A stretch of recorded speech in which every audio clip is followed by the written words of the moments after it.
Hello everyone, नमस्कार। आज हम आप लोगों के लिए लोकसभा की क्लास 3 लेके आए हैं, जिसके अंदर हम वर्णन करने वाले हैं आगे जो हमने लास्ट की वीडियो हुई है उनसे। तो दोस्तों, हमने लास्ट की वीडियो के अंदर अनुच्छेद 82 तक हमने डिस्कस किया था। आज इस वीडियो के अंदर हम अनुच्छेद 83 के अनुसार वर्णन करेंगे लोकसभा का। तो अनुच्छेद जो 83 है, इसके अनुसार क्या है दोस्तों?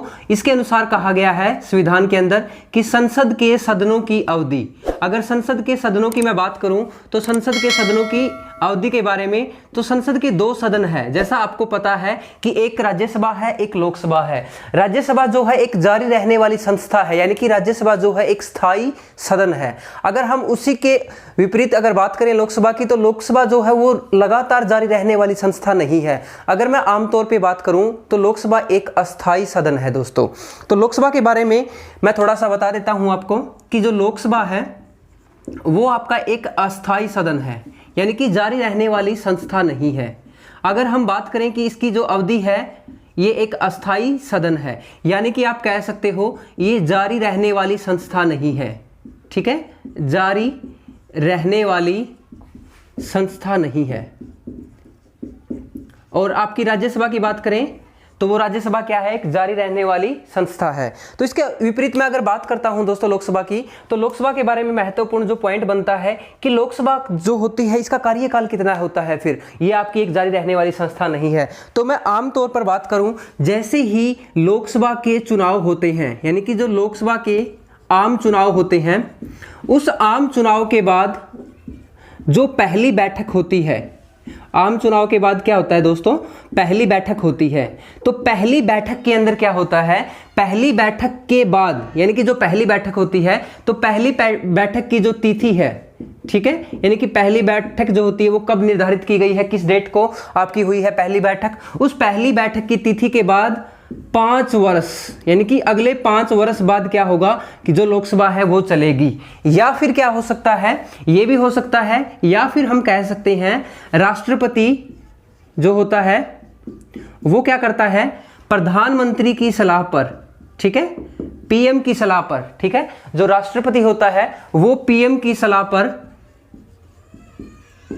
क्या कर सकता है? लोकसभा को समय से पहले भंग कर सकता है।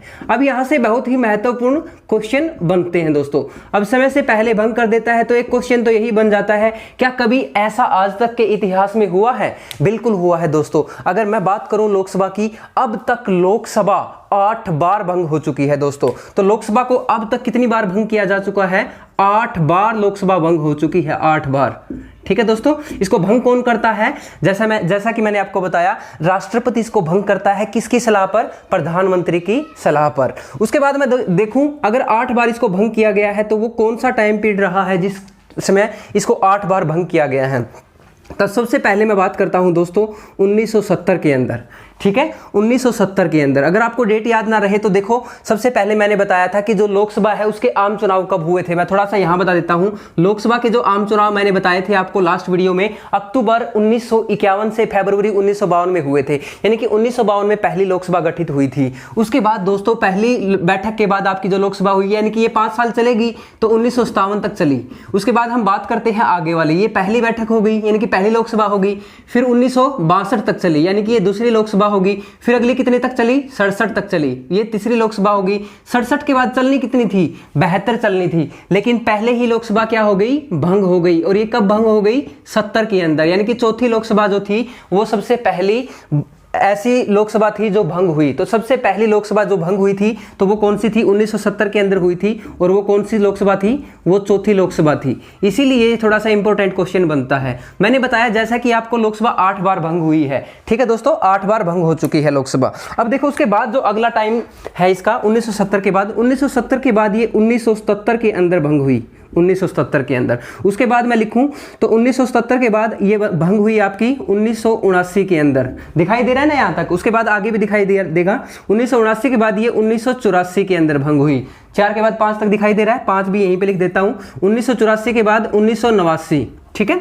उसके बाद आगे देखो, 1989 के बाद 1991 के बाद 1997 और अंतिम बार कब भंग हुई? 1999 के अंदर। यानी कि देखो अब कितनी हो गया, 1 2 3 4 5 6 7 और 8। तो अब तक 8 बार लोकसभा भंग हुई है दोस्तों। जैसा कि मैंने आपको सारा का सारा डेटा यहां पे लिख दिया है, तो आप इसको नोट भी कर सकते हैं। एक बार जो मैंने अभी लिखा है, एक बार इसका स्क्रीनशॉट ले लीजिए ताकि हम आगे की कार्रवाई लोकसभा की करते रहें।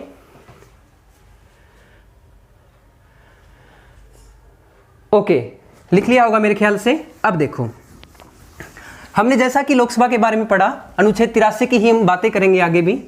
अभी जैसे मैंने बताया कि जो लोकसभा है, इसका कार्यकाल जो होता है 5 वर्ष होता है, या इसको समय से पहले भी भंग किया जा सकता है। लेकिन लोकसभा के बारे में एक विशेष प्रावधान भी है, हम इसके बारे में आगे भी चर्चा करेंगे। लेकिन मैं थोड़ा सा आपको वर्णन यहाँ पे कर देता हूँ कि जो लोकसभा होती है ना, इसका जो कार्यकाल होता है, लोकसभा का कार्यकाल, ठीक है, इस लोकसभा का कार्यकाल जो होता है वो राष्ट्रीय आपातकाल के दौरान बढ़ाया भी जा सकता है दोस्तों।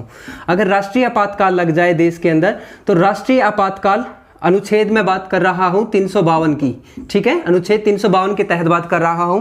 अगर राष्ट्रीय आपातकाल लग जाए तो उस तिथि के अंदर क्या होता है, एक बार में दोस्तों, कितने, एक बार में 1 वर्ष तक, ठीक है, एक बार में 1 वर्ष तक जो होता है वृद्धि की जा सकती है। किसमें वृद्धि की जा सकती है, लोकसभा के कार्यकाल में वृद्धि की जा सकती है। अब आप पूछोगे कि क्या ऐसा अभी तक हुआ है, वृद्धि हुई है? ऐसा बिल्कुल हुआ है। आपने देखा होगा कि जो आपकी 5वीं लोकसभा थी, मैं 5वीं लोकसभा की बात कर रहा हूं दोस्तों, 5वीं लोकसभा, ठीक है, 5वीं लोकसभा की अगर मैं बात करूं, उसका जो टाइम पीरियड था, इसकी जो पहली बैठक हुई थी आम चुनाव के बाद, मैंने जैसा आपको बताया कि जो लोकसभा होती है, इसको थोड़ा ध्यान से देखना, लोकसभा मान के चलो आज गठित हो गई, लेकिन उसका टाइम पीरियड 5 साल कब तक रहता है, जैसे ही उसकी पहली बैठक होती है चुनाव के बाद। चुनाव आज कंप्लीट हो गए, चुनाव के नतीजे आ गए, जैसे चुनाव के नतीजे आने के बाद जो पहली बैठक होगी, ठीक है, पहली बैठक के ठीक 5 वर्ष बाद, तो जो पहली बैठक हुई थी, वो पहली बैठक हुई थी आपकी 5वीं लोकसभा की 19 मार्च 1971 तक। तो इस लिहाज से ये कहां तक चलनी थी, तो ये चलनी थी 18 मार्च 1976 तक चलनी थी। तब जाके यहां पे ये टाइम पीरियड कितना होता है, 5 वर्ष का होता है। लेकिन 1976 में क्या लग गया, राष्ट्रीय आपातकाल लग गया। तो राष्ट्रीय आपातकाल लगने की वजह से तो एक संशोधन हुआ, लोकसभा अवधि विस्तार अधिनियम, ठीक है, लोकसभा अवधि विस्तार अधिनियम। ये एक अधिनियम यानी कि कॉन्स्टिट्यूशन के अंदर अमेंडमेंट पास किया गया। तो लोकसभा अवधि विस्तार अधिनियम 1976 था। इसके तहत क्या हुआ, इस अधिनियम के तहत क्या हुआ, जो लोकसभा का कार्यकाल था, जैसा मैंने आपको बताया, एक बार में 1 वर्ष तक बढ़ सकता है, तो इसको 1 वर्ष तक बढ़ा दिया और ये कहां तक चला गया, 18 मार्च 1977 तक, यहां तक बढ़ा दिया। उसके बाद फिर राष्ट्रीय आपातकाल चालू था। तो उसके बाद क्या किया उन्होंने सोचा कि अब ये जो आपका यहां तक बढ़ा है, उसके बाद फिर 1 वर्ष तक और बढ़ा दिया। अभी इसके बाद क्या हुआ, 1976 के बाद 1977 तक जो था, इसके बाद फिर 1 वर्ष तक और बढ़ा दिया और इसको कहां तक कर दिया, 18 मार्च 1977 तक। तो ये 1 वर्ष बढ़ गया। देखो, एक यहां तक दिखाई दे रहा है क्या, 1 वर्ष की क्या होगी, वृद्धि होगी यहां पे। बहुत ही इंपॉर्टेंट पॉइंट है ये। उसके बाद फिर यहां पे 1 वर्ष की वृद्धि के लिए अधिनियम पारित कर दिया गया, ठीक है, यहां पे भी 1 साल की वृद्धि हो गई, 1 ईयर, ठीक है, 1 साल की वृद्धि होगी। लेकिन यहां पे महत्वपूर्ण बात बताने जा रहा हूं दोस्तों मैं। अभी ये पूछा जाए कि जो 1 साल के बाद दोबारा फिर अधिनियम पारित किया गया था, वो कौन सा था। अब देखो, ये कौन सा अधिनियम था, ये अधिनियम था लोकसभा अवधि विस्तार संशोधन अधिनियम। यानी कि जो अधिनियम बनाया था 1976, उसके अंदर फिर संशोधन करके ये 1976 ही था। तो इसी अधिनियम के अंदर क्या किया गया, इसका जो लोकसभा का कार्यकाल था, फिर इसको बढ़ा दिया गया 18 मार्च 1977 तक, ठीक है दोस्तों। लेकिन, ठीक है, अब इंपॉर्टेंट बात है, परंतु मैं थोड़ा सा मार्कर दूसरा यूज कर लेता हूं, परंतु ठीक 5 वर्ष और 10 माह और 6 दिन बाद, ध्यान दीजिएगा दोस्तों, ठीक 5 वर्ष 10 माह और 6 दिन बाद, यानी कि आप कह सकते हो 18 जनवरी 1977, 18 जनवरी 1977, इस दिन क्या हुआ, जो लोकसभा थी 5वीं लोकसभा, उसको विघटित कर दिया गया, ठीक है, उसको क्या कर दिया गया, इस दिन क्या हुआ, लोकसभा को विघटित कर दिया गया। ठीक है, विघटित किया गया। अब यहां पे अच्छे क्वेश्चन क्या क्या बने दोस्तों, दो तो आपको संशोधन बता दिए मैंने, ये संशोधन अधिनियम हुए। इसके बाद ये 5वीं लोकसभा का जो टाइम पीरियड था, इस टाइम पीरियड के लिए इस टाइम से इस टाइम पीरियड तक ये रही। पहली बैठक के बाद 5 वर्ष तक यहां तक टाइम पीरियड बैठता था, लेकिन ये कहां तक चली, इसको फिर 1 वर्ष के बाद दोबारा 1 वर्ष बढ़ा दिया गया, लेकिन फिर भी नहीं चली। फिर ये कहां तक चली, ये सिर्फ चली 5 वर्ष तक चली, 10 माह तक चली और 6 दिन बाद, यानी कि आप कह सकते हो 18 जनवरी 1977 तक चली ये, ऐसा हुआ। ठीक है, तो ये आपका इंपॉर्टेंट फैक्ट है भाई, जो आपका कार्यकाल होता है राष्ट्रीय आपातकाल, लोकसभा के संदर्भ में बता रहा हूं मैं, सिर्फ ऐसा लोकसभा के संदर्भ में होता है। ये विशेष प्रावधान है अनुच्छेद 352 के तहत कि ऐसा इसको 1 वर्ष की वृद्धि के लिए एक बार में बढ़ा सकते हैं। ठीक है, अगर इसके बारे में आपको अध्यक्ष की बात की जाए भी कि कौन से अध्यक्ष रहे, तो इसके बारे में यहाँ पे 2 अध्यक्ष रहे थे, गुरदयाल सिंह ढिल्लों और बलिराम भगत जी। तो ये 2 अध्यक्ष रहे थे लोकसभा के। अध्यक्ष के बारे में जब कार्यकाल आएगा तो मैं आपको बहुत ही अच्छे तरीके से बताऊंगा, क्योंकि लोकसभा अध्यक्ष अपने आप में एक बहुत ही महत्वपूर्ण टॉपिक है और बहुत बड़ा टॉपिक है, तो उसको हम यहां पे डिस्कस नहीं करेंगे, उसको हम बाद में ही डिस्कस करेंगे। ठीक है, तो एक बार आप इसका स्क्रीनशॉट ले लीजिए। आई थिंक आपने स्क्रीनशॉट ले लिया होगा। अभी देखो, हम आगे बात करते हैं। यहां तक अगर आपका कोई भी डाउट है तो आप हमें कमेंट सेक्शन के अंदर कमेंट कर सकते हैं। अनुच्छेद 83 हमारा कंप्लीट है, अनुच्छेद 83 के अंदर हम इतना डिस्कस करेंगे। उसके बाद हम बात करते हैं अनुच्छेद 84 की। ठीक है, अनुच्छेद 84 के लिए, अनुच्छेद 84 क्या कहता है, संसद की सदस्यता के लिए अर्हता, संसद की सदस्यता के लिए अर्हता, यानी कि हम सीधा सीधा अगर बात करना चाहें तो लोकसभा का जो सदस्य होता है, तो लोकसभा के जो सदस्य की योग्यता क्या है। ठीक है, लोकसभा के सदस्य की योग्यता, अगर हम सीधा बात करें तो लोकसभा के सदस्य की योग्यता के बारे में बात कर रहा हूं दोस्तों। तो बहुत ही महत्वपूर्ण फैक्ट बताने जा रहा हूं मैं आपको, शायद आपने इतने सुने हो या ना सुने हो, अच्छी बात होगी अगर आपने सुन रखे होंगे। तो देखो दोस्तों, सबसे पहला जो हमारा संविधान के अनुसार मैं बात करूं तो संविधान की शब्दावली के अंदर पहली बात कही गई है कि वो भारत का नागरिक होना चाहिए, सिटीजनशिप ऑफ इंडिया की होनी चाहिए उसके पास, तो यानी कि भारत का नागरिक होना चाहिए। ठीक है, नागरिक होना चाहिए। अगर दोस्तों मैं एक आपको थोड़ा सा ओरल रूप से एक बात बताना चाहूंगा जो बहुत ही महत्वपूर्ण है, थोड़ा ध्यान से सुनना। देखो, जो प्रारंभ में क्या था संविधान के अंदर कुछ ऐसा वर्णन था कि जो भी लोकसभा का सदस्य है उसके पास भारत की नागरिकता होनी चाहिए। भारत की नागरिकता के मतलब यहाँ पे एक बात और है कि जो सदस्य जिस भी निर्वाचन क्षेत्र से चुनाव लड़ रहा है, ठीक है, चाहे वो लोकसभा का हो चाहे वो राज्यसभा का हो, यानी कि जो भी सांसद है वो जिस निर्वाचन क्षेत्र से चुनाव लड़ रहा है उसका वहां की मतदान सूची के अंदर क्या होना चाहिए, उसका वोटर कार्ड होना चाहिए, यानी कि उसका वोटिंग लिस्ट में नाम होना चाहिए। इलेक्शन कमीशन ऑफ इंडिया के तहत जो वोटिंग लिस्ट है उसके अंदर उस मतदाता सूची में उसका नाम होना चाहिए। लेकिन दोस्तों मैं आपको बता रहा हूं, लेकिन 2003 के अंदर जो अधिनियम आया उसके अंदर संसद के अंदर एक अधिनियम बनाया गया आरपीए एक्ट के तहत। तो उसके अंदर क्या हुआ, उसमें आरपीए एक्ट जो 1950 है, जनप्रतिनिधित्व अधिनियम 1950 और जनप्रतिनिधित्व अधिनियम 1951, उसके अंदर कहा गया 2003 के अंदर कि जो राज्यसभा है, राज्यसभा के अंदर जो निर्वाचन क्षेत्र है उसके लिए उस कैंडिडेट का मतदाता सूची में नाम होना जरूरी नहीं है। और इसी बात को सुप्रीम कोर्ट की मैं बात करूं तो सुप्रीम कोर्ट यानी कि आपका सुप्रीम कोर्ट ऑफ इंडिया है, तो उच्चतम न्यायालय ने भी 2006 में आरपीए का जो ये एक्ट था 2003 के अंदर आया था कि जो उसका मतदाता सूची में नाम होना चाहिए या नहीं होना चाहिए, इसका उसको वैध मत दिया। ठीक है दोस्तों, समर्थन किया। तो आपको थोड़ा सा इस बात को सिर्फ ओरल तरीके से याद रखना है, लेकिन अभी ऐसी व्यवस्था नहीं है, कोई भी जो सांसद है वो कहीं से भी चुनाव लड़ सकता है। अगर हम बात करें जैसे हिसार से है, डॉक्टर कमल गुप्ता जी हैं, ठीक है, डॉक्टर कमल गुप्ता जी हिसार की बजाय वो सिरसा से भी लड़ सकते हैं लोकसभा चुनाव के लिए। ठीक है, इसके अलावा वो करनाल से भी लड़ सकते हैं। ठीक है, करनाल की जो सीट है वहां से लड़ सकते हैं, या फिर सोनीपत से भी लड़ सकते हैं, यानी कि जो भी आपकी लोकसभा की सीटें हैं वहां से क्या कर सकते हो, चुनाव लड़ सकते हैं। उसका जरूरी नहीं कि उसी क्षेत्र के अंदर रोहतक की है या फिर आपकी सिरसा की है या सोनीपत की है, उसी क्षेत्र के अंदर मतदाता सूची में नाम हो। अब ऐसी व्यवस्था नहीं है। ठीक है, इस व्यवस्था को समाप्त कर दिया गया है। तो उसके बाद हम बात कर रहे हैं, लेकिन एक और इंपॉर्टेंट बात बता देता हूं, लेकिन ये व्यवस्था अभी भी लागू है। किस में लागू है, जो हमारा नगर निगम है और पंचायती राज अधिनियम है। ठीक है, यानी कि स्थानीय स्वशासन और नगरीय स्थानीय स्वशासन जो है इनके जो भी मेंबर होते हैं, इनके जो भी सदस्य होते हैं, स्थानीय स्वशासन हो चाहे नगरीय स्वशासन हो, जैसे सरपंच है, ठीक है, नगर निगम का मेयर है, या फिर आपका ब्लॉक समिति के प्रधान है, उनका जो है जिस क्षेत्र से वो चुनाव लड़े उसी क्षेत्र से उनका मतदाता सूची में नाम होना चाहिए। अगर जैसे मैं थोड़ा सा एग्जांपल दूं सरपंच की, जो सरपंच होता है ना आपका गांव का सरपंच होता है। अब जैसे मान के चलो कोई गांव है हिसार डिस्ट्रिक्ट का,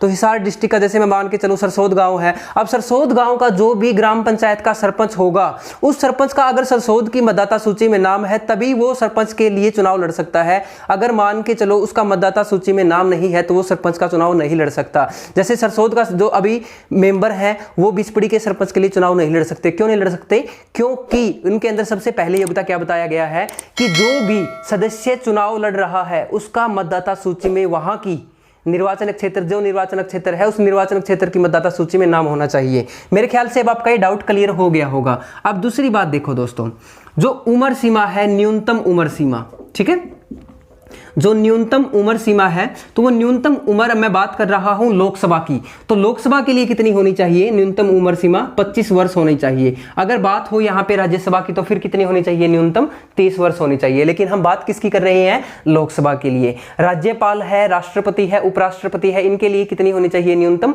35 वर्ष होनी चाहिए। उसके बाद हम बात करते हैं तीसरा पॉइंट, वो पागल व दिवालिया घोषित न हो। ठीक है दोस्तों, पागल व दिवालिया घोषित न हो, यानी कि मेंटली डिस्टर्ब ना हो या बैंक डिफॉल्टर ना हो। जैसे आपने देखा होगा विजय माल्या जी अभी डिफॉल्टर यानी कि भगोड़े घोषित कर दिए गए हैं, दिवालिये घोषित कर दिए गए हैं। ठीक है, तो वो यहाँ पे आके चुनाव लड़ सकते हैं। अगर उनको लड़ने का अधिकार है तो सिर्फ उनको संसद कब अधिकार दे सकती है, यानी कि जो सुप्रीम कोर्ट है, जब उन्होंने सारा का सारा जो बैंक डिफॉल्टर है वो अगर आपने पूरी राशि जमा करवा देते हैं, उसके बाद भी इसके बारे में सुप्रीम कोर्ट सोचेगा, उसको भाई संसद उसको सोचेगी कि उसको ये अधिकार देना है चुनाव लड़ने का या नहीं देना। ठीक है, उसके बारे में हम बात नहीं करेंगे। तो ये दो तीन चीजें हैं। इसके अलावा संविधान के अंदर लिखा गया है ये अन्य जो भी हैं, अन्य जो भी आपकी उपलब्धियां हैं, तो वो यानी कि अन्य जो भी योग्यताएं हैं, तो वो अन्य योग्यताएं किसके अनुसार होनी चाहिए? अन्य योग्यताएं कौन करेगा डिसाइड?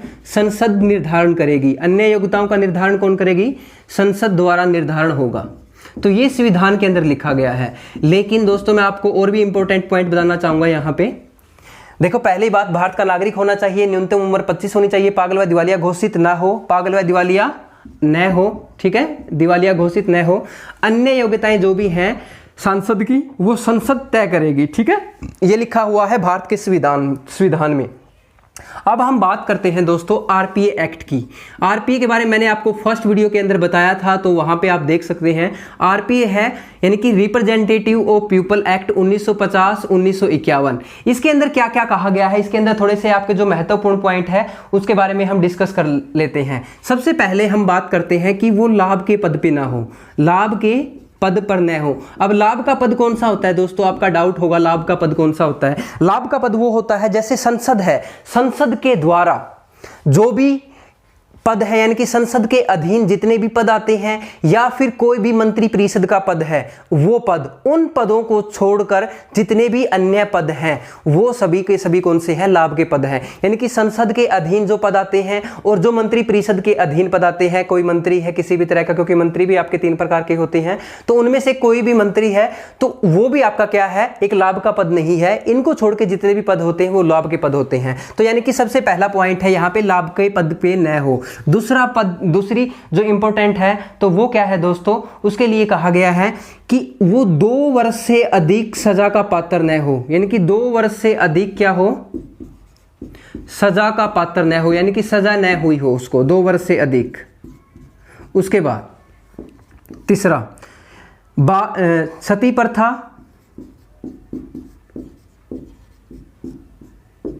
छुआछूत, दहेज प्रथा, इनके अंदर क्या ना हो? लिप्त ना हो। भाई ये जो प्रथाएं हैं इनके अंदर क्या ना हो? लिप्त न हो। ठीक है दोस्तों, तो ये मैं आपको जो पॉइंट बता रहा हूं वो बहुत ही महत्वपूर्ण पॉइंट बताने जा रहा हूं सारे के सारे। इसके अलावा चुनाव के अंदर जो उनका आचरण है, ठीक है, चुनाव में जो आचरण है, चुनाव के आचरण का दोषी न हो, आचरण का दोषी न हो। यहां तक दिखाई तो दे रहा है ना? उसके बाद नंबर 5, जो संविधान, भारतीय संविधान की अनुसूची 10 है, ठीक है दोस्तों, भारतीय संविधान की जो अनुसूची 10 है उसके अंदर कहा गया है दल बदल संबंधी, दल बदल का दोषी न हो, ठीक है, दल बदल का दोषी न हो। तो ये भारतीय संविधान की अनुसूची है 10वीं, इसके अंदर सारा का सारा वर्णन मिलता है। इसके अलावा आपका जो भी इंपॉर्टेंट पॉइंट है वो आपके इन्हीं 5 पॉइंट में से आते हैं और आपके कुछ पॉइंट ये आते हैं। इसके अलावा भी बहुत सारे पॉइंट हैं, लेकिन हम ऐसे पॉइंट्स के बारे में डिस्कस करने वाले हैं जो थोड़े से ज़्यादा इंपॉर्टेंट है। तो इसके अंदर अभी तक अगर आपका कोई भी डाउट है योग्यता के लिए तो आप हमें कमेंट्स कर सकते हैं। एक बार जल्दी से इसका स्क्रीनशॉट ले लीजिए।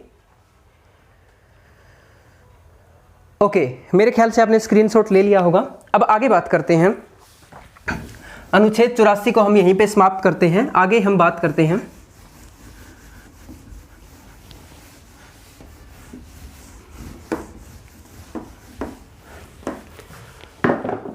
उसके बाद अगर अनुच्छेद 84 के बारे में 1-2 पॉइंट अगर मैं आपको और बताना चाहूं तो वो मैं बता सकता हूं कि जैसे हमारी पद है, पद की रिक्तता है, या फिर जो शपथ है, शपथ के लिए भी हमारा किसी के अंदर है, अनुच्छेद 84 के अंदर ही है। तो पद की रिक्तता मैं बता देता हूं एक बार आपको। भाई जो पद होता है उसको किस तरह से रिक्त किया जा सकता है, चाहे वो लोकसभा सदस्य हो, चाहे वो लोकसभा अध्यक्ष हो, चाहे वो लोकसभा उपाध्यक्ष हो। तो पद रिक्त कैसे हो सकता है? सबसे पहले तो क्या होता है, रेजिग्नेशन देके, यानी कि इस्तीफा देके, ठीक है दोस्तों, इस्तीफा कह सकते हो आप, इस्तीफा देकर, इस्तीफा देकर। अब इस्तीफा किसको देगा? अगर मान के चलो कोई भी लोकसभा सदस्य है, लोकसभा जो सदस्य होता है वो अपना इस्तीफा जो देता है, रेजिग्नेशन जो देता है, तो वो किसको देता है? लोकसभा सदस्य लोकसभा अध्यक्ष को देगा।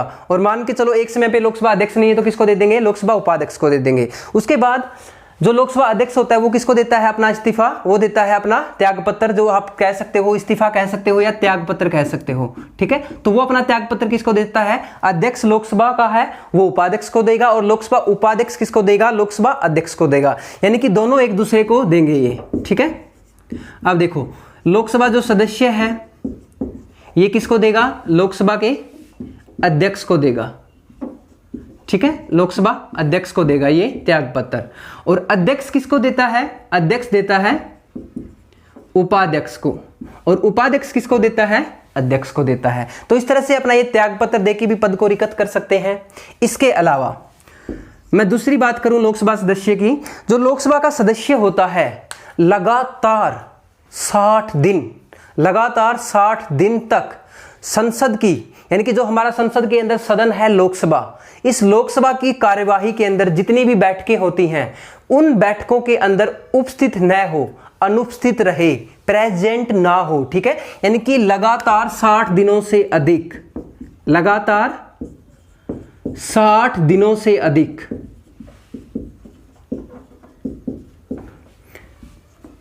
सदन की कार्यवाही या फिर आप कह सकते हो बैठकों में अनुपस्थित रहे, ठीक है, बिना किसी सूचना के, ठीक है। तो बिना किसी सूचना के अगर ये लगातार 60 दिनों तक अनुपस्थित रहते हैं संसद की कार्यवाही बैठक में, तो इसकी जो सदस्यता है वो क्या हो जाएगी? निरस्त हो जाएगी, निरस्त कर दी जाएगी। किसके द्वारा? सदन के द्वारा, ठीक है। तो सदन के द्वारा इसकी सदस्यता को क्या कर दिया जाएगा? निरस्त कर दिया जाएगा, रद्द कर दिया जाएगा, ठीक है। तो इस तरह से भी पद की रिक्तता बनाई जा सकती है। इसके अलावा दोस्तों पद की रिक्तता के बारे में मैं थोड़ा सा एक और आपको पॉइंट बताना चाहूंगा यहाँ पे। अब जैसे हम बात कर रहे हैं शपथ की, ठीक है, एक बार इसका स्क्रीनशॉट ले लीजिए, इसका स्क्रीनशॉट ले लीजिए। अगर आपको इसका अनुच्छेद भी देखना है कि भाई ये किस अनुच्छेद के अंदर आता है, तो ये जो आपका लगातार 60 दिनों वाला है तो ये बहुत ही महत्वपूर्ण है। तो इसका मैं अनुच्छेद भी आपको बता देता हूं। ये अनुच्छेद है 101 का 4, ठीक है, 101 के 4 पॉइंट नंबर 4 में है 101 के। तो अनुच्छेद 101 के 4 में ये बात दी गई है कि लगातार 60 दिनों की अवधि तक, ठीक है दोस्तों। तो ये आप ने नोट कर लिया होगा मेरे ख्याल से। अब देखो, हम बात कर रहे हैं पद की रिक्तता के बारे में, हमारी बात हो गई। अब हम बात करेंगे शपथ की। तो यानी कि जो शपथ होता है इनको कौन दिलाता है, ठीक है, लोकसभा। सबसे पहले हम बात करते हैं कि जो आपसे सिंपल क्वेश्चन पूछ लिया जाए, भाई लोकसभा अध्यक्ष को शपथ कौन दिलाता है, ठीक है। आपसे क्वेश्चन है सीधा, भाई लोकसभा अध्यक्ष को और उपाध्यक्ष को शपथ कौन दिलाता है? जल्दी से कमेंट करके बताएं। इस क्वेश्चन का आंसर जल्दी से कमेंट करके बताएं कि लोकसभा अध्यक्ष एवं उपाध्यक्ष को शपथ कौन दिलाता है। ठीक है, अब देखो मैं आपको थोड़ा सा एक्सप्लेन करता हूं। हम बात कर रहे हैं लोकसभा के सदस्यों के बारे में। तो लोकसभा के जो सदस्य होते हैं, जो चुन के चले गए हैं, तो लोकसभा के जो सदस्य है इनको शपथ कौन दिलाएगा? सदस्य को शपथ दिलाता है राष्ट्रपति। कौन दिलाता है भाई? राष्ट्रपति। या फिर आप कह सकते हो राष्ट्रपति द्वारा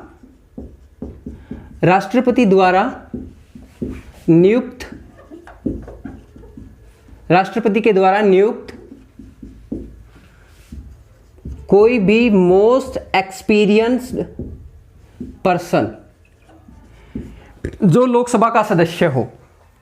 ठीक है, यानी कि राष्ट्रपति के द्वारा नियुक्त कोई भी जो सबसे अधिक एक्सपीरियंस पर्सन हो, वृद्ध पर्सन भी हो सकता है वो। ठीक है, तो वो अगर लोकसभा का सदस्य है तो उस दौरान राष्ट्रपति के द्वारा नियुक्त वो भी क्या कर सकता है? सदस्यों को शपथ दिला सकता है। क्या दिला सकता है? शपथ दिला सकता है। तो इसके बारे में मैं आपको बता देता हूं। जो आपका प्रोटेम स्पीकर होता है, प्रोटेम स्पीकर, तो प्रोटेम स्पीकर क्या होता है? जो मोस्ट एक्सपीरियंस पर्सन होता है या सबसे वृद्ध व्यक्ति होता है वो प्रोटेम स्पीकर होता है। लेकिन मैंने बताया था ये कोई जरूरी नहीं है। ठीक है, ये कोई जरूरी नहीं है, क्योंकि कर्नाटका के अंदर अभी आपने देखा होगा कि वहां पे जो प्रोटेम स्पीकर चुना गया था, ना ही तो वो सबसे ज्यादा एक्सपीरियंस थे और ना ही वो सबसे वृद्ध थे। ठीक है, तो ये कोई जरूरी नहीं है, क्योंकि इस पद की गरिमा के बारे में संविधान में कोई भी वर्णन नहीं है। मैंने इसके बारे में पिछली वीडियो में बहुत अच्छे से डिस्कस भी किया था, आपको प्रोटेम स्पीकर के कार्य बताए थे। तो प्रोटेम स्पीकर का कार्य क्या है? जो राष्ट्रपति नियुक्त करता है प्रोटेम स्पीकर को, तो वो क्या करता है? जो लोकसभा के सदस्य है उनको शपथ दिलाने का कार्य करता है। That's all. ठीक है, दूसरा काम क्या है प्रोटेम स्पीकर का? पहला काम तो ये हो गया। दूसरा काम है जब तक नया अध्यक्ष नहीं आ जाता लोकसभा के अंदर, तब तक ये अपने पद पे बना रहेगा। ठीक है, किस रूप में? तो तब तक ये अपने पद के रूप में किस रूप में बना रहेगा? प्रोटेम स्पीकर के रूप में बना रहेगा, क्योंकि राष्ट्रपति ने नियुक्त किया है, ये ही सारी कार्यवाही करेगा जितने भी सदस्य हैं उनको शपथ दिलाने की। और नया अध्यक्ष नहीं आ जाता तब तक यही प्रोटेम स्पीकर उस पद के ऊपर नियुक्त रहेगा। ठीक है दोस्तों, हमने बात की थी 17वीं लोकसभा के अंदर, मैंने लास्ट वीडियो में बताया था। तो आप जल्दी से इस क्वेश्चन का जरूर कमेंट करके बताएं मुझे। मैं इससे पहले वाला जो क्वेश्चन किया था उसका आंसर अभी देने वाला हूं, लेकिन ये जो क्वेश्चन है इस क्वेश्चन का आंसर आपने अगर पहले की वीडियो देखी है तो जरूर बताएंगे। सबसे जो पहली बार प्रोटेम स्पीकर बने थे वो कौन है? ये क्वेश्चन सिर्फ बॉयज के लिए है। ठीक है, सबसे पहले प्रोटेम स्पीकर कौन बने थे, ये क्वेश्चन सिर्फ बॉयज के लिए है। और गर्ल्स के लिए जो क्वेश्चन है वो है 17वीं लोकसभा, यानी कि वर्तमान में जो 17वीं लोकसभा चल रही है उसके प्रोटेम स्पीकर कौन है? जल्दी से कमेंट सेक्शन में कमेंट कर दीजिए। तो देखो दोस्तों, हम बात कर रहे थे यहां पे शपथ की। तो जो भी अध्यक्ष बन के आता है, अब आपका क्वेश्चन रहेगा कि लोकसभा अध्यक्ष को शपथ कौन दिलाएगा या उपाध्यक्ष को शपथ कौन दिलाता है? तो अध्यक्ष पद की और उपाध्यक्ष पद की कोई भी शपथ नहीं होती। इनकी शपथ जो होती है वो सिर्फ सदस्य के रूप में होती है। ठीक है, ये दोनों पद बताए मैंने आपको, इनकी कोई भी शपथ नहीं होती। अध्यक्ष पद की और उपाध्यक्ष पद की जो शपथ दिलाई जाती है वो शपथ किसकी दिलाई जाती है? लोकसभा सदस्य के रूप में शपथ दिलाई जाती है। लेकिन अच्छा क्वेश्चन बता रहा हूं अब, लेकिन जो लोकसभा का अध्यक्ष है और उपाध्यक्ष है वो बनते कौन है? वो बनते भी कौन है भाई? वो लोकसभा के सदस्य ही होते हैं। ठीक है, लोकसभा के सदस्य ही होते हैं, दोनों के दोनों लोकसभा के क्या होते हैं? सदस्य होते हैं। पहली बात। दूसरी बात मैं आपको क्या बताने जा रहा हूं कि ये जो अध्यक्ष बनाया गया है और उपाध्यक्ष बनाया गया है, इनकी तिथि का निर्धारित कौन करता है कि इनको कब बनाया जाएगा? तिथि का निर्धारण कौन करेगा कि भाई इस दिन लोकसभा अध्यक्ष को चुना जाएगा और इसी दिन लोकसभा के उपाध्यक्ष को चुना जाएगा? इनको चुनने का कार्य करते हैं लोकसभा के सदस्य। लोकसभा के सदस्य इनको पूर्ण बहुमत से चुनने का कार्य करते हैं, और ये जो चुनने का कार्य करते हैं अध्यक्ष और उपाध्यक्ष को, इस तिथि का जो निर्धारण करता है कि इस दिन इनका चुनाव होगा, किस पद के लिए? अध्यक्ष पद के लिए और उपाध्यक्ष पद के लिए। तो इस तिथि का निर्धारण कौन करता है? इस तिथि का निर्धारण करता है राष्ट्रपति। ये क्वेश्चन भी पूछ लिया जाता है कि लोकसभा अध्यक्ष एवं उपाध्यक्ष के पद के लिए तिथि का निर्धारण कौन करता है? ठीक है, राष्ट्रपति करता है। तो एक बार इसके अंदर कोई भी डाउट है तो आप हमें कमेंट सेक्शन में कमेंट कर सकते हैं। इसके बाद हम आगे करेंगे। एक बार जल्दी से इसका स्क्रीनशॉट ले लीजिए।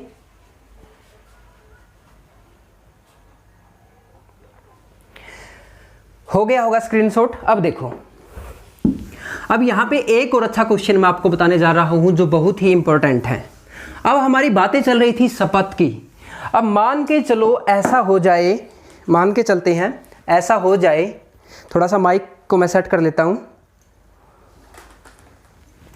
ओके, देखो दोस्तों, हम बात कर रहे थे शपथ की, तो देखो यहां पे हम शपथ की बात कर रहे थे, तो मैंने बताया आपको कुछ ऐसे सदस्य होते हैं, मान के चलो अगर कोई भी सदस्य, ठीक है, इंपॉर्टेंट है बिल्कुल, अगर कोई सदस्य बिना शपथ के, ठीक है, यानी कि शपथ ना ले, तो बिना शपथ के लोकसभा की बैठक के अंदर या कार्यवाही के अंदर, बैठक के अंदर हाजिर हो जाता है या फिर अपने मताधिकार का प्रयोग करता है, तो क्या होगा? यानी कि कोई ऐसा सदस्य है जिसने लोकसभा की पद की शपथ नहीं ली है, सदस्य पद की शपथ नहीं ली है, और वो लोकसभा की बैठक के अंदर यानी कार्यवाही के अंदर हाजिर भी होता है, उपस्थित भी रहता है और उसके अंदर मताधिकार का भी प्रयोग करता है, तो फिर क्या होगा? देखो दोस्तों, अगर ऐसा कोई है कैंडिडेट, ऐसा कोई सदस्य है, तो उसके जो भी उसने मत का प्रयोग किया है, उसने जो भी मत का प्रयोग किया है, उसके मत के प्रयोग का जो भी उसने मताधिकार किया है, तो उसका कोई भी मताधिकार को वैलिड नहीं किया जाएगा, ठीक है। तो मताधिकार उसने जो भी किया है, जो भी उसने अपने मत का प्रयोग किया है, तो उसको क्या नहीं किया जाएगा? वैलिड नहीं किया जाएगा, वो निरस्त कर दिया जाएगा। और ये जितने दिन भी हाजिर होता है, ठीक है, जितने दिन भी हाजिर होता है प्रत्येक दिन से, ठीक है, जितने दिन भी संसद की कार्यवाही में भाग लेता है प्रत्येक दिन से, यानी कि पहले दिन से बात करूं मैं, पहले दिन से अगर मैं बात करूं तो प्रत्येक दिन उसको क्या होगा? 500 रुपए, ठीक है, 500 रुपए दंड स्वरूप जुर्माना देना पड़ेगा, ठीक है दोस्तों। तो उसको 500 रुपए क्या करना पड़ेगा? दंड स्वरूप जुर्माना देना पड़ेगा। अगर कोई भी सदस्य ऐसा है जो लोकसभा की कार्यवाही के अंदर, बैठक के अंदर भाग लेता है और बिना शपथ के भाग लेता है और मताधिकार का प्रयोग करता है, तो उसके मत को निरस्त कर दिया जाएगा और उसको जितनी उसकी अटेंडेंस है, जितनी उसकी हाजिरी है, उसके अनुसार यानी कि प्रत्येक दिन के हिसाब से 500 रुपए इसको क्या होगा? दंड स्वरूप जुर्माना होगा, ठीक है दोस्तों। तो ये क्वेश्चन भी आपका बहुत ही इंपॉर्टेंट था। इसके बाद हम आगे करते हैं, स्क्रीनशॉट ले लो। अब देखो आगे, यहीं पे हम अनुच्छेद 84 को समाप्त करते हैं, आगे चलते हैं अनुच्छेद 85 की तरफ। अनुच्छेद 85 के अनुसार क्या है दोस्तों?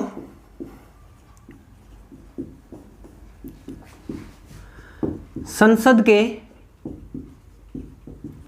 सत्र, स्त्रावसान एवं विघटन, तो इसके बारे में वर्णन जो मिलता है वो कौन से अनुच्छेद में मिलता है? आर्टिकल 85 के अंदर। अब देखो यहाँ पे संसद के सत्र को स्त्रावसान करना, विघटन करना या इसको आहूत करना, इसका मतलब क्या है? तो दोस्तों संसद के सत्र को आहूत करना, इसका मतलब है कि संसद के सत्र को कौन बुलाता है, ठीक है दोस्तों। तो यहाँ पे देखो, जो संसद के सत्र को बुलाने का कार्य करते हैं, ठीक है, आहूत करना यानी कि बुलाने का जो कार्य करते हैं, तो संसद के स्तर को कौन बुलाता है? वो बुलाता है राष्ट्रपति, ठीक है दोस्तों। संसद के सत्र को कौन बुलाता है? राष्ट्रपति के द्वारा संसद का जो सत्र होता है उसको बुलाया जाता है, ठीक है दोस्तों। उसके बाद प्रत्येक जो सदन होता है, ठीक है, प्रत्येक सदन जो होता है संसद का, उसके अंदर जो राष्ट्रपति आप भाग लेते हैं वो आपका कितना होना चाहिए? मैक्सिमम 6 माह से अधिक नहीं होना चाहिए, ठीक है, 6 माह से अधिक नहीं होना चाहिए। वैसे तो राष्ट्रपति क्या है? सदन के अंदर जो सत्र है सदन के, उनके अंदर किसी भी सत्र के अंदर उपस्थित हो सकते हैं, लेकिन हम बात कर रहे हैं अगर वो कम से कम, तो कम से कम 6 माह का जो होता है, यानी कि कम से कम नहीं, अधिक से अधिक 6 माह का जो समय होता है उसके अंदर उसकी बैठकें होनी चाहिए। अदरवाइज आपको 2 बार उपस्थित होना पड़ेगा कम से कम, ये आपका रहेगा। अगर आपको पूछा जाए कि कम से कम जो राष्ट्रपति होता है वो कितनी बार संसद के सत्र को आहूत कर सकते हैं, संसद के सत्र को बुला सकते हैं, तो संसद के जो सत्र है उसको कम से कम 2 बार तो बुलाना पड़ेगा, ठीक है, तो कम से कम 2 बार। और जो ये मीटिंग होती है, इन मीटिंग के अंदर पहली बैठक जो है, पहली बैठक के बाद जो दूसरी बैठक है, इनके बीच में 6 माह से अधिक का समय नहीं होना चाहिए। अगर हम बात करें सामान्य सत्र की, तो सामान्य अगर मैं सत्र की बात करूं संसद के अंदर, तो 3 तरह के सत्र होते हैं, ठीक है दोस्तों। सामान्य सत्र की अगर मैं बात करूं तो 3 तरह के सत्र होते हैं संसद के अंदर। सबसे पहला जो सत्र होता है वो होता है बजट सत्र, ठीक है। कौन सा सत्र होता है? सबसे पहला बजट सत्र। और आपको पता है कि बजट कब पेश किया जाता है? फरवरी में, यानी कि फरवरी माह में। तो फरवरी माह से ये कब तक चलता है? मई तक चलता है, ठीक है दोस्तों। यानी कि जो सबसे पहला सामान्य सत्र की बात करें तो बजट सत्र होता है, और ये कब तक चलता है आपका? ये आपका फरवरी से आपका चलता है ये मई तक। उसके बाद दूसरे मैं सत्र की बात करूं तो उसके बाद देखो आपका 6वां और 7वां महीना जो आ जाता है, उसके अंदर बारिश होने लग जाती है, बारिश, तो यानी कि मानसून आ जाती है। तो मानसून आ जाने से कौन सा सत्र हो जाता है? यहाँ पे मानसून सत्र हो जाएगा, ठीक है दोस्तों। तो मानसून सत्र कौन से महीने में हो जाता है? मई के बाद अगला महीना कौन सा होता है? जून। जून को छोड़ के कौन से महीने में आता है मानसून? जुलाई के अंदर आता है। तो हम बात करेंगे जुलाई की। तो जुलाई से लेके सितंबर, तो जुलाई से लेके सितंबर तक का जो समय होता है वो कौन से सत्र का होता है? वो होता है आपका मानसून सत्र का। उसके बाद हम बात कर रहे हैं अंतिम सत्र की, सर्दी आ जाती है, ठीक है। सर्दी को हम क्या बोलते हैं? शीतकाल लग गया, ठीक है, शीतकाल लग गया। तो शीतकाल के अंदर जो सत्र होता है वो कौन सा होता है? शीतकालीन सत्र। तो शीतकालीन सत्र कब होता है? तो शीतकालीन सत्र देखो एक महीना छोड़ के जाना है। ये आपका दूसरा महीना था, दूसरे से 5वें महीने तक चला, ठीक है। पहला छोड़ देंगे, दूसरा लग जाएंगे, 2 से लेके 5 तक चला, यानी कि 4 माह तक चला ये, ठीक है, यानी कि 4 मंथ तक चला। उसके बाद देखो यहाँ पे मई के बाद जून को छोड़ देंगे, जून के बाद जुलाई, अगस्त, सितंबर, तो ये लगातार कितने माह तक चला? 3 माह तक चला। सितंबर के बाद हम अक्टूबर को छोड़ देंगे, अक्टूबर के बाद क्या आता है? नवंबर और दिसंबर, ठीक है। तो ये कितने माह तक चला? 2 माह तक चला। उसके बाद क्या हुआ? जनवरी छूट गया, जनवरी के बाद फरवरी में आ गए वापस, फरवरी में कौन सा फिर आ गया, यानी कि बीच में क्या हो गया? एक महीना छोड़ देंगे। तो इस तरह से आपके ये 3 सामान्य सत्र होते हैं, और इनमें से तीनों सत्रों के अंदर भी जो राष्ट्रपति होते हैं वो इनके अंदर बैठक के अंदर भाग ले सकते हैं। अदरवाइज जो इनको बुलाने का कार्य करते हैं राष्ट्रपति, 3 में से 2 को भी बुला सकते हैं, या फिर इससे ज्यादा बार भी आ सकते हैं, लेकिन कम से कम जो सत्र बुलाने का कार्य करेंगे तो वो 2 बार जरूर करेंगे। संसद को जो आहूत करना है, जो बुलाने का अधिकार है, वो किसके पास है? राष्ट्रपति के पास है, और ये कम से कम 2 बार जरूर होना चाहिए, ठीक है। तो ये हम संसद के सत्र की बात कर रहे हैं। उसके बाद हम आगे बात करेंगे, एक बार इसका स्क्रीनशॉट ले लीजिए। ओके, आगे देखो, अगर हम संसद के विघटन की बात करें तो संसद का जो विघटन है, संसद का विघटन की बात करता हूं मैं लोकसभा के बारे में, ठीक है, क्योंकि राज्यसभा तो आपकी एक जारी रहने वाली संस्था है, स्थायी सदन है, तो उसके बारे में तो उसका विघटन हो नहीं सकता। तो हम बात करेंगे सिर्फ लोकसभा की। तो लोकसभा का जो विघटन होता है वो राष्ट्रपति के द्वारा ही होता है, और वो किसकी सलाह पे होता है? प्रधानमंत्री की सलाह पर होता है। अब देखो, हम लोकसभा से संबंधित विशेष प्रावधान पढ़ेंगे जो आपके एग्जाम्स के लिए वेरी वेरी इंपॉर्टेंट है, ठीक है। विशेष प्रावधान ये बहुत ही इंपॉर्टेंट रहेंगे आप लोगों के लिए। तो विशेष प्रावधान की अगर मैं बात करूं तो सबसे पहले हम बात करते हैं संविधान, जो लोकसभा है, लोकसभा के जो विशेष सत्र है उसके अकॉर्डिंग अनुच्छेद 75 का पार्ट 3, अनुच्छेद 75 के 3 भाग की। अब देखो यहाँ पे हम बात करते हैं अनुच्छेद 75 की। इसके अंदर क्या कहा गया है? इसके अंदर कहा गया है कि जो भी मंत्रिपरिषद होगी, ठीक है, जो भी मंत्रिपरिषद होगी वो सामूहिक रूप से लोकसभा के प्रति उत्तरदायी होगी, ठीक है, सामूहिक रूप से लोकसभा के प्रति उत्तरदायी होगी। अब इस बात को थोड़ा सा ध्यान से समझने की जरूरत है दोस्तों, क्योंकि ये बहुत ही वेरी वेरी इंपॉर्टेंट आपका टॉपिक चल रहा है, और इसके अंदर हम बात कर रहे हैं कि जो सरकार होती है, मंत्रिपरिषद की बात कर रहे हैं कि जो सरकार होती है, सरकार किस दल की बनेगी? जिस दल का बहुमत होगा, ठीक है, सरकार किसकी बनेगी? जिस दल का बहुमत होगा। सबसे पहला पॉइंट है ये, जिस दल का बहुमत होगा उस दल की सरकार बनती है। ठीक है, उस दल की क्या बनेगी? सरकार बनेगी। अब इंपॉर्टेंट पॉइंट है दोस्तों, आगे देखना भाई। मंत्रिपरिषद का मतलब सामूहिक रूप से क्या है कि जो भी सरकार बनेगी आपकी सरकार के अंदर जिस भी दल का बहुमत होगा उस दल की सरकार बनेगी। और ये लोकसभा के प्रति उत्तरदायी क्यों है? अब जैसे जो भी मंत्री होते हैं वैसे हम प्रधानमंत्री का जब टॉपिक कराएंगे उसके अंदर थोड़ा सा अच्छे से बताएंगे, लेकिन हल्का सा डिस्कशन करना चाहूंगा यहाँ पे भी कि जो आपके मंत्रिपरिषद है, मंत्रिपरिषद का कोई भी मंत्री है अगर उसके खिलाफ कोई भी अविश्वास प्रस्ताव के द्वारा बिल पारित हो जाए तो पूरी की पूरी मंत्रिपरिषद जो है उसको क्या करना पड़ेगा?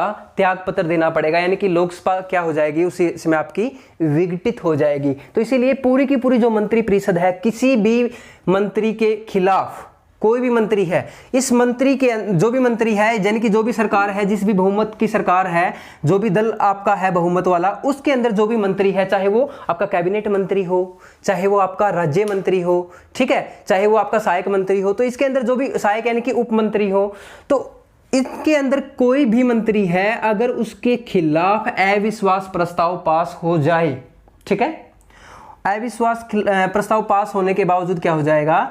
तो जो भी मंत्रिपरिषद होगी उसको पूरी की पूरी मंत्रिपरिषद को अपना त्यागपत्र देना पड़ेगा और उस समय लोकसभा का विघटन हो जाएगा। ठीक है, क्लियर है ये बात?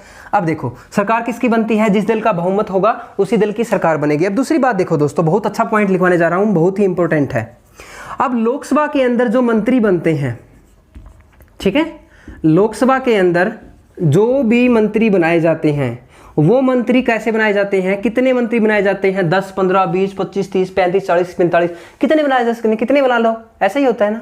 ऐसा नहीं है दोस्तों। देखो क्या है, जो लोकसभा है, लोकसभा के अंदर जो मंत्री बनाए जाते हैं वो क्या होता है? कुल सदस्य संख्या, ठीक है, कुल सदस्य संख्या का 15% से अधिक न हो, ठीक है, 15% से अधिक न हो। अब मान के चलो हम लोकसभा की बातें कर रहे हैं या फिर विधानसभा की थोड़ी सी बात कर लेता हूं, मैं हरियाणा की बात कर लेता हूं, एक बार विधानसभा के बारे में बात कर लेता हूं। विधानसभा के अंदर भी पहला रूल तो यही है, दूसरा रूल उसके बारे में है विधानसभा के बारे में, वो भी मैं आपको बताऊंगा। लोकसभा में ऐसा नहीं है, वो सिर्फ विधानसभा के अंदर है, यानी कि विधानमंडल के अंदर ही है और विधानमंडल के अंदर विधानसभा में ही है। क्या है? पहला रूल तो यही है कि जो कुल सदस्य संख्या उसके अंदर 15% से अधिक नहीं होना चाहिए। अब जैसे हरियाणा है, हरियाणा के अंदर 90 सीटें हैं आपकी, तो 90 सीटों का जो 15% बनता है यानी कि 15 नीमा क्या होता है? 105, यानी कि 15 नीमा कितना होता है आपका? यानी कि 10 के आसपास हो जाएंगे आपके। 15 नीमा 135 होता है, ठीक है, 135 यानी कि 13.5 हो गया। अब 13.5 मंत्री तो बनेंगे नहीं, या तो 13 बनेंगे या 14 बनेंगे, तो 14 बन नहीं सकते। क्यों? क्योंकि 15% से अधिक हो जाएगा। तो इसीलिए क्या होंगे मंत्री वहां पे? 13 मंत्री से अधिक मंत्री नहीं हो सकते। अगर ऐसा होता है तो संसद क्या करेगी? यानी कि संसद की जो उसको जो क्या है, हाई कोर्ट के द्वारा, माननीय हाई कोर्ट के द्वारा वो जो भी आपके मंत्री बने हैं उनको क्या करना पड़ेगा? सरकार को इस बहुमत के अकॉर्डिंग ही मंत्री को रखना पड़ेगा दोस्तों, अदरवाइज उनकी वो डिस्क्वालीफाई कर देंगे। अब देखो ये आपका लोकसभा के अंदर भी ऐसा ही होता है कि जो कुल सदस्य संख्या है, जैसे अब मान के चलो लोकसभा की सदस्य संख्या 545 है। अब 545 के अंदर जो आपका 15% बनता है, यानी कि जो 543 सदस्य होते हैं, तो वो आपके जो मंत्री रहेंगे या 545 सदस्य हैं उनमें से जो मंत्री बनेंगे वो सिर्फ 15% बनेंगे। अब मान के चलो वो 40.5 बनते हैं, 41.5 बनते हैं, तो वो 41.5 बनते हैं तो 41 ही होंगे, 40.5 बनते हैं तो 40 ही होंगे, अगर 42.5 बनते हैं तो वो 42 ही होंगे, ठीक है। यानी कि 15% से अधिक नहीं होने चाहिए, कम होने चाहिए। ये सिर्फ लोकसभा के अंदर है। अब विधानसभा के अंदर ये चीज तो है ही। विधानसभा के अंदर एक बात और कही गई है, विधानसभा के अंदर जो कुल सदस्य संख्या है मंत्रियों की वो 12 से कम भी नहीं होनी चाहिए, ठीक है। प्रतिशत की बात नहीं कर रहा मैं, कुल सदस्य जो होते हैं मंत्री परिषद के अंदर वो 12 से कम भी ना हो, सिर्फ विधानमंडल के अंदर ऐसा है, ठीक है। 12 से कम ना हो, 12 से ज्यादा हो सकते हैं।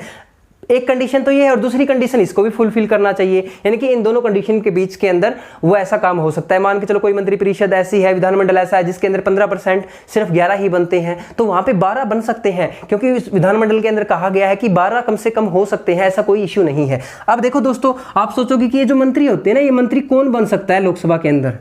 मंत्री कौन बन सकता है? अब कौन सा सदस्य बन सकता है? चाहे वो लोकसभा का सदस्य हो वो भी मंत्री बन सकता है, ठीक है। संसद के किसी भी सदन का हो, चाहे वो राज्यसभा का सदस्य हो, ठीक है, वो भी मंत्री बन सकता है।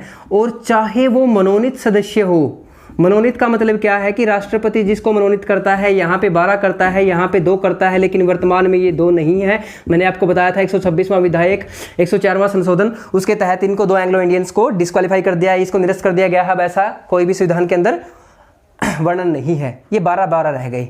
अब ये जो 12 है ना, इन 12 में से भी मंत्री बन सकते हैं, ठीक है। तो ये हमारी मंत्री से रिलेटेड थोड़ी सी बात हो गई। अब देखो मैंने आपको 2 बातें बताई। मंत्री परिषद जो होती है वो 75(3) के अनुसार क्या होगी, सामूहिक रूप से लोकसभा के प्रति क्या होगी, उत्तरदायी होगी। इसके अंदर अगर आपका अभी तक कोई भी डाउट है ना, तो आप डाउट पूछ सकते हैं। मैं इसीलिए इनको डिटेल में करवा रहा हूं ताकि आपका कोई भी 0% डाउट रहे, ठीक है दोस्तों। तो आप एक बार जल्दी से इसको नोट कर लीजिए, मैं फिर इसको स्क्रीनशॉट लेने के बाद आपका इसको इरेज कर दूंगा।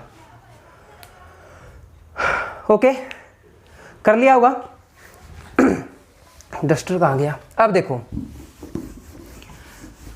मैंने इसके अंदर एक छोटी सी आपको बात बताई थी इसी में कि जो मंत्री परिषद सामूहिक रूप से इसके प्रति क्या होते हैं, लोकसभा के प्रति उत्तरदायी होते हैं। अब देखो, इनको हटाया भी जा सकता है पूरी की पूरी मंत्री परिषद की वजह से, एक मंत्री की वजह से पूरी की पूरी लोकसभा विघटित हो सकती है। तो वो क्या क्या होता है, इसके अंदर जो मंत्री होते हैं ना, इनके खिलाफ क्या होता है, एक तो होता है आपका अविश्वास प्रस्ताव और एक होता है विश्वास प्रस्ताव, ठीक है।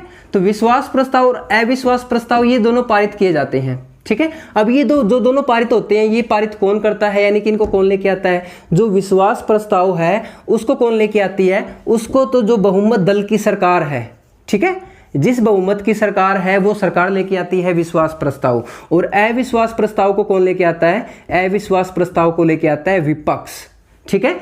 यानी कि अब मान के चलो बीजेपी की सरकार है, इससे पहले हम 16वीं लोकसभा के बारे में बात करेंगे। 16वीं लोकसभा के अंदर जो आपकी सरकार थी, कौन सी थी वो आपकी बीजेपी की सरकार थी, ठीक है। लेकिन बीजेपी सरकार के अकॉर्डिंग जो विपक्ष होता है, वैसे तो विपक्ष कोई था ही नहीं 16वीं लोकसभा के अंदर, फिर भी हम बात करते हैं जो अविश्वास प्रस्ताव लेके आता है वो कौन लेके आता है, विपक्ष लेके आता है, ठीक है। तो अभी तक जो अविश्वास प्रस्ताव की बात करूं मैं, तो अभी तक इतिहास के अंदर, भारतीय इतिहास के अंदर अभी तक 27 बार अविश्वास प्रस्ताव आया है, ठीक है। 27 बार क्या हुआ है, अविश्वास प्रस्ताव लाया गया है, ठीक है दोस्तों। तो कितनी बार लाया गया है अविश्वास प्रस्ताव, 27 बार। हैरान होने की जरूरत नहीं है। अब देखो, अभी तक आपने 26 बार पढ़ा होगा, तो 27वें बार बाद मैं बता देता हूं आपको। सबसे पहले हम बात करते हैं 2018 की। 2018 के अंदर मोदी जी के खिलाफ, यानी कि मोदी जी की सरकार थी, नरेंद्र मोदी जी की, जो माननीय प्रधानमंत्री हैं नरेंद्र मोदी जी, तो मोदी जी के खिलाफ क्या किया गया था, अविश्वास प्रस्ताव लेके आया गया था, ठीक है। अविश्वास प्रस्ताव कौन लेके आया था, ये लेके आई थी तमिलनाडु की एक पार्टी है टीडीपी, तेलुगु देशम पार्टी, ठीक है, तेलुगु देशम पार्टी। इस पार्टी ने क्या किया, जो आपकी मोदी सरकार है इसके खिलाफ क्या किया, अविश्वास प्रस्ताव लेके आई, लेकिन ये पारित नहीं हुआ। इसी वजह से ये अविश्वास प्रस्ताव आपका निरस्त हो गया, रद्द हो गया। इससे पहले आपका 26 बार अविश्वास प्रस्ताव आया है, इनमें से सबसे ज्यादा बार 15 बार आया है, ठीक है, 15 बार। और 15 बार किसके खिलाफ आया है, ये इंदिरा गांधी के सरकार के अंदर आया है, यानी कि इंदिरा गांधी की जो सरकार थी, इनकी सरकार के विरुद्ध 15 बार आया है। और सबसे पहली बार की मैं बात करूं तो सबसे पहली बार 1963 के अंदर आया था। और 1963 में किसके खिलाफ आया था, किसके विरुद्ध आया था, तो ये जवाहरलाल नेहरू की सरकार थी। तो जवाहरलाल नेहरू की सरकार के विरुद्ध आया था पहली बार 1963 के अंदर। अब एक और अच्छा क्वेश्चन बताऊंगा मैं आपको, थोड़ा सा रुकिए, एक बार अच्छा क्वेश्चन बताता हूं मैं आपको।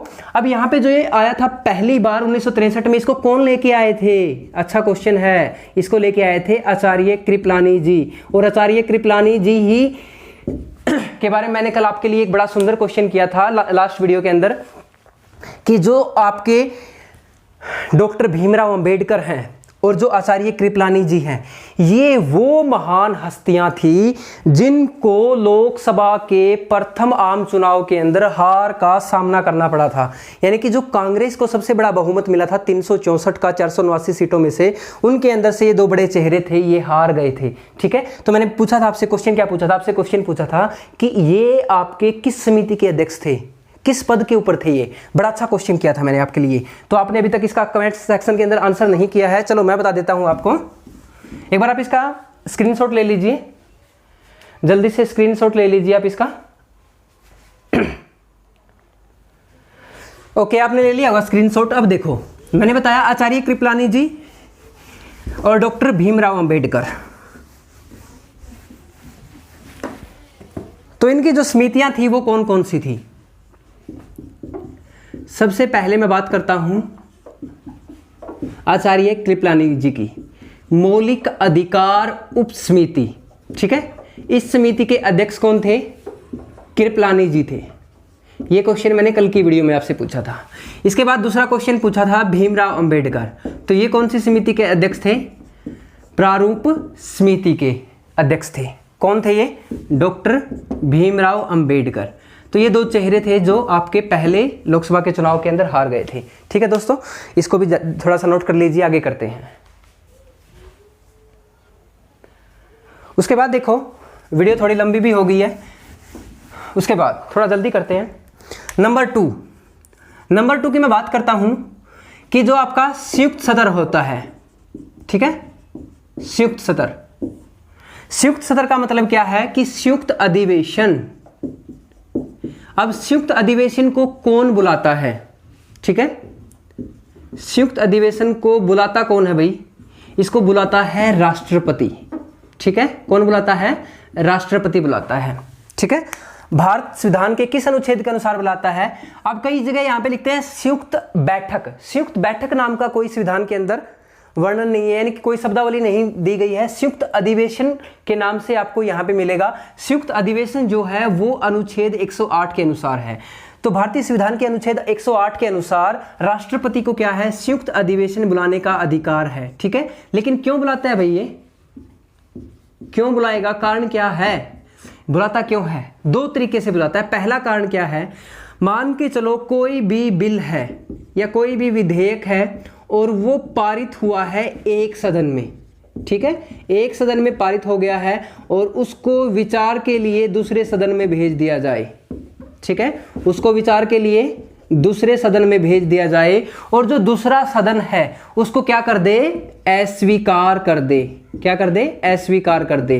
तो इस तिथि के अंदर भी क्या हो जाएगा? संयुक्त अधिवेशन बुलाया जा सकता है। दूसरा रीजन क्या है? जो बिल है उसको बिल को पारित कर दिया एक सदन में। ठीक है, बिल पारित किस में हो गया? किसी भी एक सदन के अंदर बिल पारित हो गया।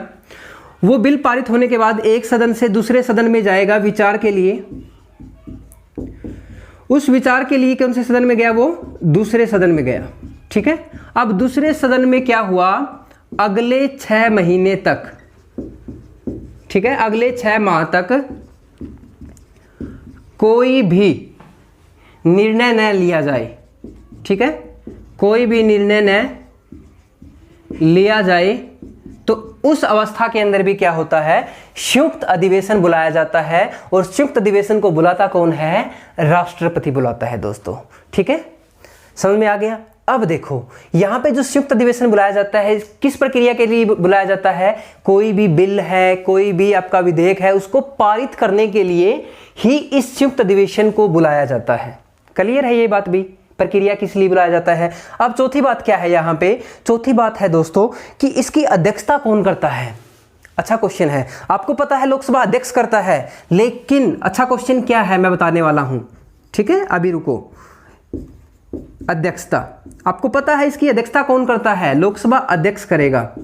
अब आपके मन में ये भी डाउट आएगा, भाई लोकसभा अध्यक्ष क्यों करेगा? भाई राज्यसभा का सभापति क्यों नहीं कर सकता? अच्छा क्वेश्चन हो सकता है आपका ये, बिल्कुल अच्छा है। लोकसभा अध्यक्ष दोस्तों इसीलिए करेगा क्योंकि जो लोकसभा अध्यक्ष होता है वो लोकसभा का जो सदन है उस सदन का सदस्य होता है, लेकिन जो राज्यसभा का सभापति होता है वो भारत का उपराष्ट्रपति होता है। यानी कि राज्यसभा का जो सभापति होता है, पदेन अध्यक्ष होता है, जिसको हम सभापति के नाम से जानते हैं, वो भारत का उपराष्ट्रपति होता है और वो राज्यसभा का सदस्य नहीं होता। इसी वजह से यहाँ पे जो अध्यक्षता करता है वो कौन करता है? लोकसभा अध्यक्ष करता है। ठीक है, और मान के चलो लोकसभा अध्यक्ष उपस्थित ना हो तो फिर कौन करेगा? उपाध्यक्ष करेगा। अब मान के चलो ये भी उपस्थित ना हो फिर कौन करेगा? फिर राष्ट्रपति के द्वारा जो भी पीठासीन अधिकारी है वो करेगा। ठीक है, याद रह जाएगा। अब देखो वापिस आते हैं लोकसभा अध्यक्ष के ऊपर। लोकसभा अध्यक्ष जो ये आपका करता है, अध्यक्षता करता है, ये अध्यक्षता जो लोकसभा अध्यक्ष करता है वो कौन से आर्टिकल के तहत करता है? तो ये करता है दोस्तों अनुच्छेद, इंपॉर्टेंट तो ये बात है ना, अनुच्छेद 118(4) के अनुसार।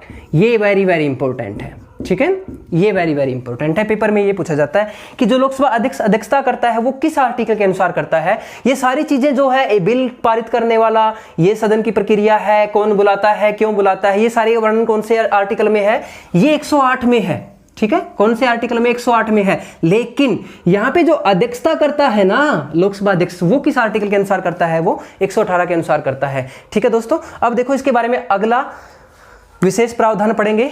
चलिए स्क्रीनशॉट ले लीजिए जल्दी से। ओके, स्क्रीनशॉट ले लिया होगा, आगे देखो।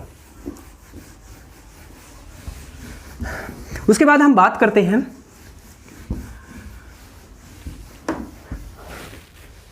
विशेष प्रावधान के अंदर अनुच्छेद 109। ठीक है दोस्तों, अनुच्छेद 109 क्या कहता है हमें, अनुच्छेद 109 कहता है हमें मनी बिल, यानी कि धन विधेयक। धन विधेयक के संदर्भ में संविधान की शब्दावली के अनुसार क्या लिखा गया है, संविधान के अंदर लिखा गया है कि जो धन विधेयक होता है ना, ये पहले राज्यसभा में नहीं रखा जाएगा। याद रखना ये बात, नहीं रखा जाएगा। क्या कहा गया है कि जो धन विधेयक होता है, मनी बिल को पहले राज्यसभा में नहीं रखा जाएगा। संविधान में इतना लिखा हुआ है। अब देखो इसका मतलब क्या है दोस्तों, पहले राज्यसभा में नहीं रखा जाएगा तो पहले कहां रखा जाएगा, यानी कि जो मनी बिल होता है उसको पहले कहां रखा जाता है, उसको पहले हमेशा लोकसभा के अंदर रखा जाएगा। ठीक है, किसमें, पहले लोकसभा में रखा जाएगा। अब आप सोचोगे कि लोकसभा में क्यों रखा जाएगा, क्योंकि ये जो मनी बिल है ये किससे रिलेटेड है, आपका जो ये धन विधेयक होता है ये आपका टैक्स से रिलेटेड होता है, टैक्स से। और जो ये टैक्स होता है, ये टैक्स किससे लिया जाता है, टैक्स जनता से लिया जाता है। और जनता का सदन कौन सा है, लोकसभा है। यानी कि जो टैक्स है ये वित्तीय मामले होते हैं, जो आपके पैसे से लेन देन जितना भी होता है वो सारा का सारा भार किसके ऊपर पड़ता है, टैक्स का, वो जनता के ऊपर भार पड़ता है। जनता पे करती है टैक्स, तो जनता पे करती है तो जनता की ही सबसे पहले सुनी जाएगी ना। अब तो जनता का सदन कौन सा है, तो ये जनता का सदन तो है, इसीलिए लोकसभा के अंदर पहले रखा जाता है मनी बिल। याद रहेगा। उसके बाद हम आगे बात करते हैं इससे इंपॉर्टेंट, इसी के अंदर अनुच्छेद 110। अनुच्छेद 110 क्या कहता है दोस्तों, भी कोई भी विधेयक है, कोई भी विधेयक धन विधेयक है या नहीं, इसके बारे में निर्णय कौन लेगा, इसके बारे में निर्णय हमेशा कौन लेता है, इसके बारे में निर्णय लेता है हमेशा लोकसभा अध्यक्ष। ठीक है, लोकसभा अध्यक्ष। और इसके बारे में जो भी अंतिम निर्णय होगा वो किसका होगा, अंतिम निर्णय भी किसका होगा, लोकसभा अध्यक्ष का ही माना जाएगा। ठीक है, तो ये आपका जो धन विधेयक है, वित्त विधेयक है, ठीक है, ये सारे के सारे फाइनेंस बिल हो गया, मनी बिल हो गया। ठीक है, तो ये किसके अंदर पेश किए जाते हैं, सारे के सारे पहले लोकसभा के अंदर पेश किए जाते हैं। क्यों किए जाते हैं पेश, क्योंकि ये आपके सारे के सारे टैक्स से संबंधित होते हैं। और टैक्स को पे कौन करता है, जनता पे करती है। अब जनता पे करती है तो जनता के सदन के अंदर पहले पारित होगा। इसी वजह से आपका सारा का सारा काम किसके अंदर होता है, पहले लोकसभा के अंदर होता है। दोस्तों मैंने ध्यान देना, ये नहीं कहा कि राज्यसभा के अंदर नहीं भेजा जाएगा, राज्यसभा के अंदर भेजा तो जाएगा, लेकिन पहले किसके अंदर पेश किया जाएगा, पहले कहां पे पारित होगा, लोकसभा के अंदर। और ये बिल है, यानी कि मनी बिल है या नहीं है, इसका निर्णय कौन लेता है, लोकसभा अध्यक्ष है। और उसी के अंतिम निर्णय को क्या माना जाता है, उसी का निर्णय अंतिम माना जाता है। तो जल्दी से स्क्रीनशॉट ले लीजिएगा, उसके बाद हम आगे करते हैं। ओके, देखो आगे अनुच्छेद 352 के तहत हम राष्ट्रीय आपातकाल के बारे में पढ़ेंगे, लोकसभा से संबंधित। जैसा मैंने आपको पहले बताया था कि जो राष्ट्रीय आपातकाल है अनुच्छेद 352, मैंने आपको पहले बता भी दिया इसके बारे में। नेशनल इमरजेंसी, राष्ट्रीय आपातकाल। अब राष्ट्रीय आपातकाल से संबंधित मैंने आपको क्या बताया है भाई, जो राष्ट्रीय आपातकाल होता है इसको कौन लगाता है, राष्ट्रपति लगाता है। किसके कहने पर, प्रधानमंत्री की सलाह के ऊपर, इनकी मंत्रिपरिषद की सलाह से क्या करता है, राष्ट्रपति इसको राष्ट्रीय आपातकाल को लगा देता है। अब देखो राष्ट्रीय आपातकाल जो लगाया जाता है वो लोकसभा के संदर्भ में ही इसका विशेष महत्वपूर्ण वर्णन मिलता है। इसको समाप्त कैसे किया जाता है, सिंपल सी बात है। इसको समाप्त सबसे पहले तो राष्ट्रपति लगाता है। अगर राष्ट्रपति ही अपनी उद्घोषणा के अंदर कह दे कि भाई मैं इसको समाप्त करना चाहता हूं, तो राष्ट्रपति की उद्घोषणा के ऊपर ही हम इसको क्या कर सकते हैं, समाप्त कर सकते हैं। सबसे पहली बात, तो राष्ट्रपति की आपातकाल की समाप्ति, ठीक है। तो राष्ट्रपति की उद्घोषणा के ऊपर क्या हो जाएगा, समाप्त हो जाएगा। दूसरा, संसद के अंदर अगर 1 माह में पास हो जाए, बिल पारित हो जाए, ठीक है, यानी कि 1 माह के अंदर संसद के अंदर ये आवश्यक सूचना देनी होती है, अनुमति लेनी होती है संसद से 1 माह में। पास होने का मतलब क्या है कि 1 माह के अंदर संसद से क्या लेनी होती है, अनुमति लेनी होती है।